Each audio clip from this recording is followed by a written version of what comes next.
Sleep when you're pregnant is a very common challenge, and sometimes we can reframe it as nature preparing us for what's to come.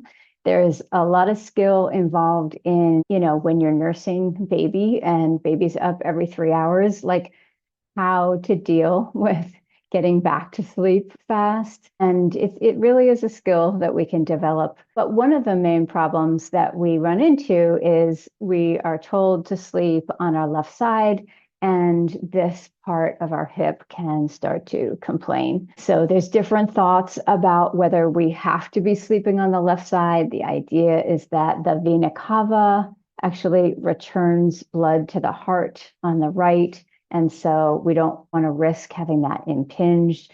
But having worked with doctors and midwives at a hospital for 6 years and heard them say over and over, like, do not worry so much about this. Yes, optimal circulation, especially at the end of the second trimester and onward, is going to be lying on the left side.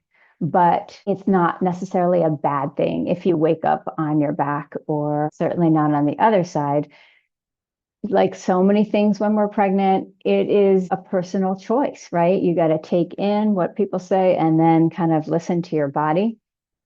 The other things you can do is lift your heart above your pelvis. So we'll start there because some people find that this is a great way to sleep. I don't have like a regular pillow, but I just have a bolster. But anytime your heart is above your pelvis, I like this supporting my lower back, it's fine. And circulation is fine.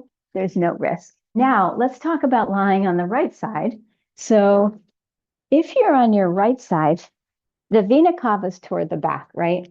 So we have baby kind of going forward like this, and for me personally, I was fine lying on my right side or left side because I felt like baby was forward in my body and wasn't going to be on the vena cava. Okay, so the nice thing about this way to relieve your hip pain is that it also aligns your lower back. So what do I mean by that? Many times the weight of baby is pulling our pelvis, our low back forward like this. The butt tends to tuck under and the back gets flattened. So a really nice thing to do to relieve that is move the tops of the thighs back, and you get this nice curve, and there's more space in the lower back. So if we're lying on our side, we can actually do this. Here, I'll show you this way. So there's a couple things you need. You need a bolster between knees and feet. And I say a bolster because it is the best thing to use. A pillow might have your feet like almost together and the knees apart. The whole point is to keep hips, knees, and heels at the same distance. And that's what a bolster does really well. So you can look for rectangular bolster and, save your pennies. It's expensive, but it's really worth it if you can afford it. Something for under your head. And then I take my hips and I move them back, right? I'm sticking my booty out. I am now on my thigh. I'm no longer on my hip, right? So as simple as that, we've now found somewhere else we can be lying on. So I'll show you from this direction.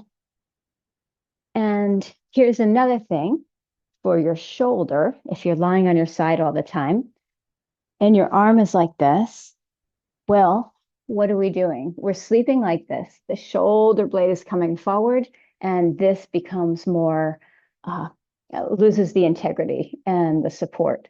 We can get elbow pain, wrist pain, shoulder pain from there. So you can take your arm behind like that, if that's comfortable. Move your butt back. You're more on your thighs. And then pretend I have a pillow. You can have your arm like that. So that is the fully supported side lying.